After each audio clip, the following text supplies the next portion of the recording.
points to Ken's 9, so it was closer than you think. Trust me. You answered your own questions that you knew the answers for. Yes. Now you know it's bullshit, right? Yeah. If I was plugged into that table, I'd be like 130 points right now. So, anyway, I could see that went over well. All right, round 13, the Italian job. We're going to be talking about Michael Kane and Mini Coopers. No one else. Oh my God. So you're only supposed to blow the bloody doors off. I think that might be lost on our younger participants. Yeah. Move on. Come on. Question number 1. Who scored when we beat Juve 2-0 at Wembley in August? Sam. Tim? No, that was Sam. Oh, Sam. Sorry. It sounded like you said Tim, so I'll answer. It did sound like you said to Go, Sam. Go. Dele Alli is one. And who scored the second? Oh, shit. I don't even remember that game. It was Dele Alli, and then I'm going to go ahead and say Harry Kane. Well, that's just easy to say Harry Kane. You get 1 point. Who was the other one? It wasn't Dele Alli. Anyone? Going. I don't know. I don't remember. Tim, was it Winksy? No, it was Eriksson. Oh. What's to Sam? Question number 2. Fingers on the buzzers. Who did we sign Jimmy Greaves from? Vass. Vass. Too easy, mate. Go on. AC Milan. Already given you the point. Question number 3. In our first 24 years of European competitions, we only faced Italian opposition once. This is going to be a 3-parter with a bonus point available. Who was it, when, which competition, and the bonus is for the aggregate score. So who, what, when, what competition? Tim, go. Tim, so you're saying the first time we faced Italian clubs in Europe? In our first 24 years of European competition, we only faced an Italian club once. Wasn't that in the 2010-2011 Champions League against Inter Milan? You would be incorrect. Vass. I think, oh God, what year? I know it was AC Milan. Correct. I think the aggregate was 2-1. I know Steve Perryman scored a couple. And that would have been in the UEFA Cup. Yeah, what year? That would have been 72. Correct. Wow. Jeez. AC Milan, the 1971-72 season, UEFA Cup. It was the semi-final. The aggregate score was incorrect. So anyone want to go for a different aggregate score? Ken. 3-2. You're correct. We won the first leg 2-1 with Steve Perryman scoring a couple, and then 1-1 at their place. I think that was correct. So, all right, so 1 for Ken and 3 for Vass. Did you say that's not fair? Did you say that's not fair, Sam? 2010. I didn't even hear this question. I just tried to buzz in. I just heard Italian Club Europe. And that's why I said the first 24 years. I was really just trying to beat the buzzer on that one. I know, yeah. You got the baby over here starting to make noises. Answer a question with a question. You're like, is it? My name is not Alex Trebek. So that actually was our first 24 years that took us up to that English ban in '85. Thank you, Liverpool. Question number 4. We know Bale scored all 3 in the Inter loss in 2010-11 season, but who scored in the return up White Hart Lane? 3 points available for the 3 scorers. Go. Sam. Sam. Pavlyuchenko? Oh, yes. Nice. Did Van der Vaart score? Did Crouchy score? Yes, you just mentioned both of them. You get the 3 points. Yes. Stop doubting yourself, Sam. Just answer the damn questions. Trust your gut, Sam. And on that note, let's all wish Rafa van der Vaart a very happy birthday. It's his birthday today. Happy birthday, Rafa. Question number 5. Who was our last loss to in European competition? Who, when, and what was the score? 3 points available. Last loss. Tim. Tim? Our last loss in European competition, that was against Ghent. They're not Italian, mate. Oh, you didn't say Italian. You just said our last loss in European competition. Italian job. It's all about Italians. Fiorentina in the Europa League. Okay, when and what was the score? There's talk about the scene of the crime, the Soldado. When 2015-16. Score? No. You've answered that. No. Let's go off on Ghent. No, it wasn't 2015-16. I got the baby. I pass. Give me my 1 point for Fiorentina and I pass. You get a point for Fiorentina. Anyone want to stab the other two? Ken? I'm guessing the score here? The score and the season, because Tim got it wrong.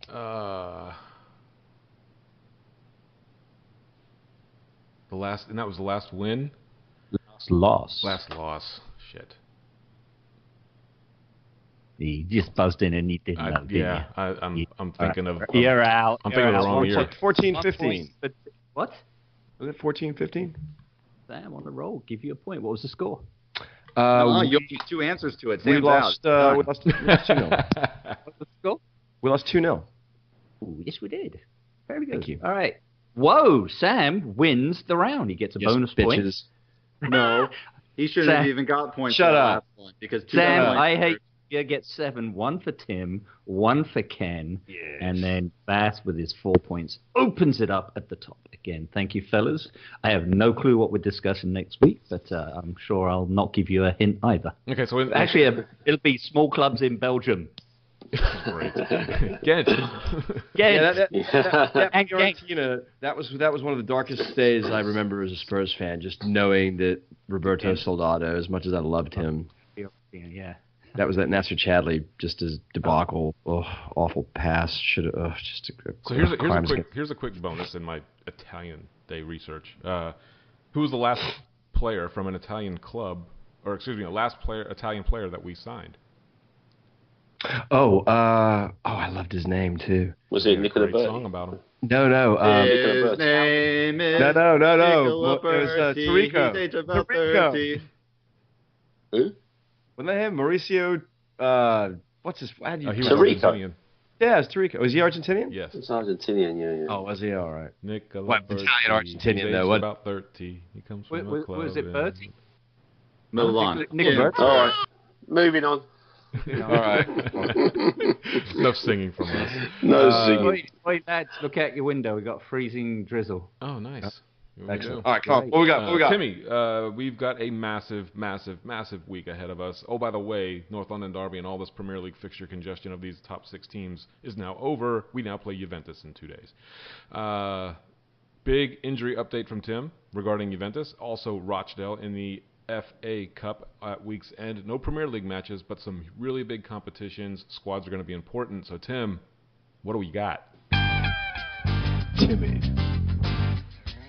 get out the Ben Gay. You know what time it is. Groin pull. Deep thigh bruise.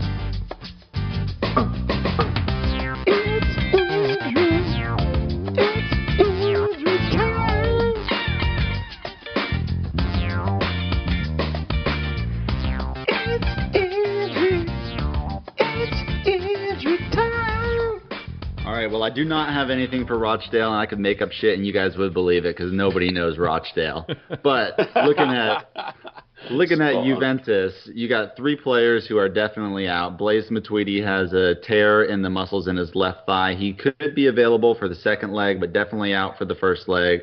Benedict Juventus is out, and Juan Cuadrado recently underwent groin surgery, so he is out. 2 players to keep an eye on. Paulo Dybala has been out with a hamstring injury since early January. He's started training on his own recently. I think it's unlikely that he will feature, but there is an outside chance. And Andrea Barzagli, He's been working back from injury, played against Fiorentina on Friday, but his calf injury flared back up, and so he's got a bruise on his calf. It's not a strain, but that's putting him in doubt. He did not train this weekend on Sunday, which is today, the day we are recording, giving you live updates. And then 2 players who should be available.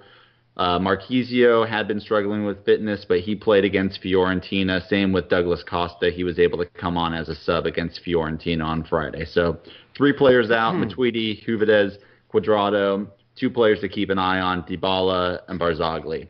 As far as your Tottenham Hotspur, we have a fully fit squad. Winks, Rose, Toby, all were able to play against Newport midweek. Toby was likely held out of the North London derby, maybe for this Juve match, but we have a fully fit squad to call on. And those are your injury updates, and I'm going to mute before this baby starts crying. No, don't mute, because I have something to ask you about, because I'm worried about Dele Alli's groin. Because I watched this video where it looked like he was receiving treatment from a female physio. What was all that about? You watched the video. Well, I was just somebody sent me the link. Oh, my God. What am I going to do? Just a massage. It was just a massage of the oral kind.